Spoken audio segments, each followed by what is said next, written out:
खेसारी लाल यादव ने दिया काजल वाघवानी को जवाब और ज़बरदस्त तरीका से किया है वेलाई। आपको हम एक रिकॉर्डिंग सुनाएंगे खेसारी लाल यादव जी का। वह रिकॉर्डिंग सुनने के बाद आपको पता चल जाएगा कि काजल वाघवानी को गाना गाना अब कितना महंगा पड़ सकता है। आपको बता दें कि काजल वाघवानी अब खेसारी लाल यादव जी पर गाने से हमले कर रही है। यानी पहला गाना गाई कि हमके लड़का ना चाहिए डिफेंडर वाला, और दूसरा गाना गाती है कि भैंस चरवा वे भैंस चरवा। उसके बाद खेसारी लाल यादव जी भी बौखला जाते हैं और देखिए खेसारी लाल यादव जी काजल वाघवानी को भैंस बताते हुए क्या बोल रहे हैं। पहले आप लोग फटाफट इस रिकॉर्डिंग को ध्यान से सुनिए।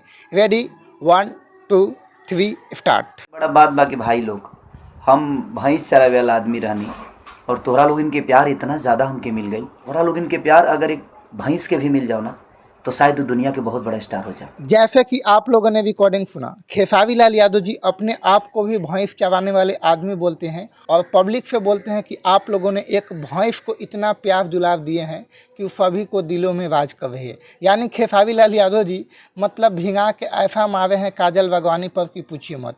काजल वाघवानी को जो है भैंस बता रहे हैं। तो जितने भी खेसारी फैंस इस वीडियो को लाइक कीजिए और ज़्यादा से ज़्यादा शेयर कीजिए कि काजल वाघवानी के पास जरूर जाए। धन्यवाद, मिलते हैं अगले वीडियो के साथ में।